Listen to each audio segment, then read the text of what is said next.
Bonjour, aujourd'hui je vais vous parler de Pythagore et je vais vous raconter qu'il avait tort. Tu es sûr de ce que tu dis là? De quoi tu te mêles?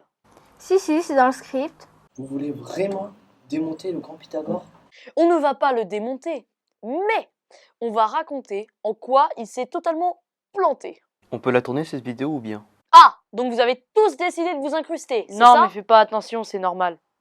Ça tourne! Toute personne étant allée jusqu'en 4e doit connaître le nom de Pythagore. Tout du moins, de son théorème. Spoiler, le théorème était déjà connu avant Pythagore. Mais ça, c'est une autre histoire. On en parlera une autre fois.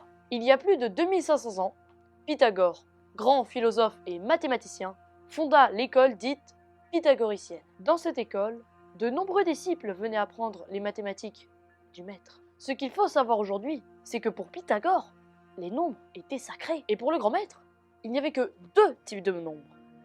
Les nombres entiers positifs et les fractions d'entiers.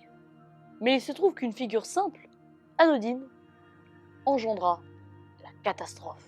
Et personne dans ce temps-là ne pouvait imaginer que un carré de côté 1 allait contredire le maître. Arrive alors Hippase de Métaponte, apprenti mathématicien à l'école pythagoricienne. Hippase analyse le problème de la longueur d'une diagonale d'un carré de côté 1 et grâce au théorème de Pythagore, il sait que le carré de cette longueur est égal à 2. Aujourd'hui, on dit que cette longueur est égale à racine carrée de 2. On ne va pas rentrer dans les détails de la démonstration, mais Hippase prouve à Pythagore que racine de 2 ne peut pas être égale à une fraction. Racine carrée de 2 n'est donc pas rationnel. Il est irrationnel.